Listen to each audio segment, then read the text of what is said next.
The first thing I did in Halloween was pick up a pitchfork. I thought it might give me a fighting chance against him. I was right. A couple of minutes later I ran into Michael Myers, the Shape himself. The fight that followed was quick. His knife against my pitchfork. I knocked him down, but that didn't mean I won. He's the boogeyman. Give him a minute and he sits right back up. But it was enough time for me to get a head start. If I wanted to survive a night in Haddonfield, that would have to be enough. If there was ever a film that was primed to be an asymmetrical horror game, John Carpenter's Halloween is it. But after spending some time with it at PAX East, what makes Illfonic's latest stand out isn't the asymmetrical horror structure, it's everything around it. Unlike most asymmetrical horror joints, Halloween isn't just a 1v4 game where Michael takes on a group of Haddonfield residents. It's the story of the town of Haddonfield, and what happens to that town when Michael Myers walks the streets. I wasn't just trying to save myself or the other folks I was playing with, I was trying to save the other people in town, too.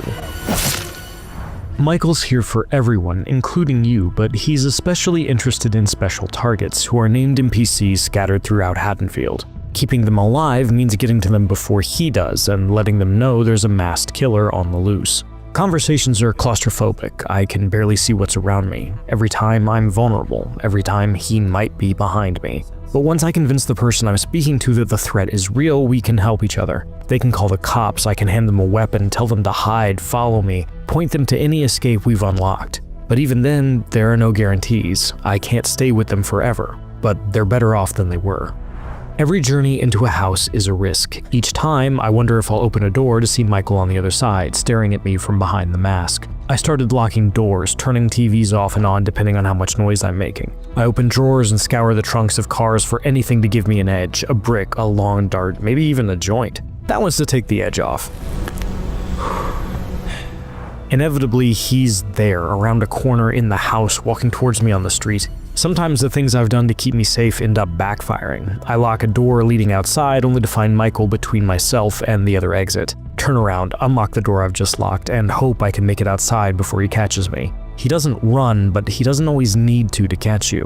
He has a knack for disappearing into the darkness, appearing around corners. I don't always understand how, at least not initially.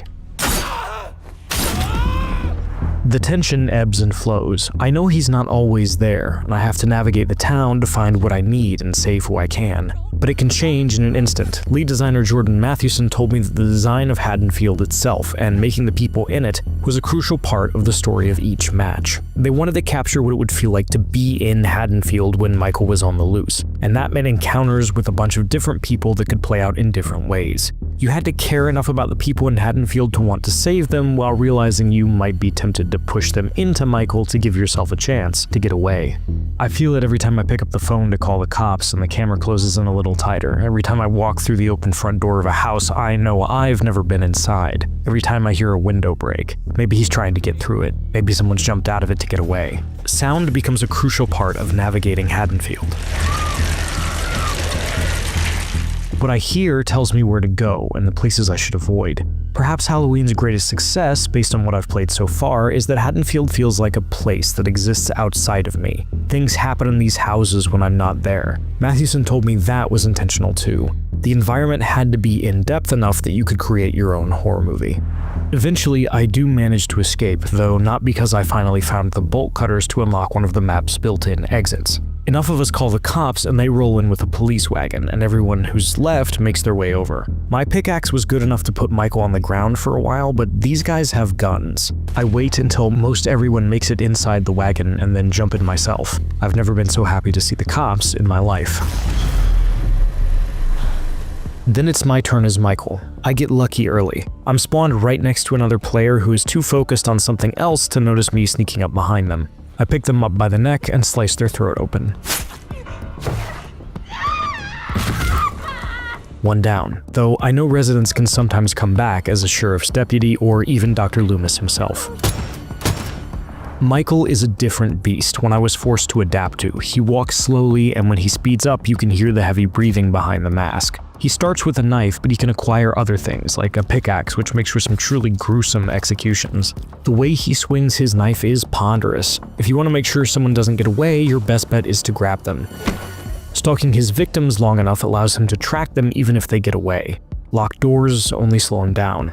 Pickaxes and pistols might look like they hurt, but he'll just rise again. He feels like he does in the films. He's the boogeyman. But how do you put that into a video game and make it compelling to play and play against? According to Chief Creative Officer Jared Garrettson, it meant building the entire game around Michael. Illfonic builds their games around the killer. They don't just slot them into an existing framework.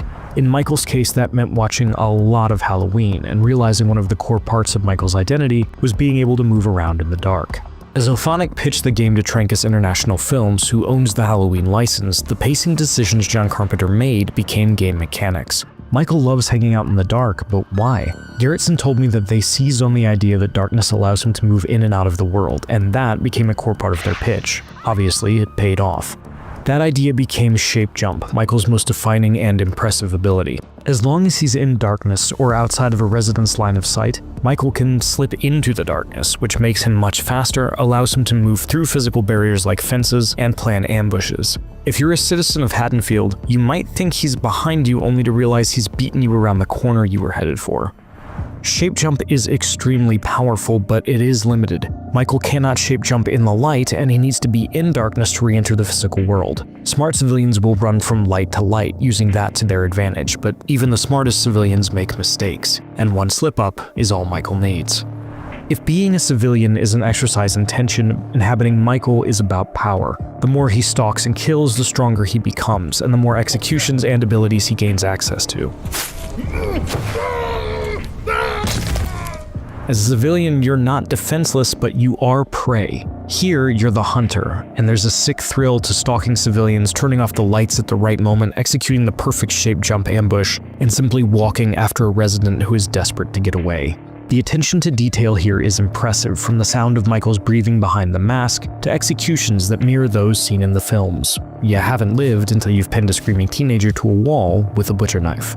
I focused on the special targets and managed to get all of them, but the real cat and mouse games were against the other players. Even if they did manage to knock me down, it was only a matter of time before I was back up and on the hunt. By the end, I was even taking on the cops. All I needed to do was get them alone. I ended up securing a minor victory, even if I was too late to the police wagon to take out another resident. Asymmetrical horror is hard, but what I loved about my time with Halloween was how different it feels from everything else in the genre, while simultaneously staying true to the films that inspired it. As a civilian, I'm not just fighting for myself, I'm fighting for my town. As Michael, I wasn't trying to just get other players, I wanted to wipe out a town that was actively fighting back. I haven't played anything quite like it, which makes sense because despite its imitators, there's still nothing quite like Halloween. If Illfonic can continue to hit on what makes Halloween tick, we might have something special on our hands. Horror films have given us a lot of scary guys in masks, but there's only one boogeyman.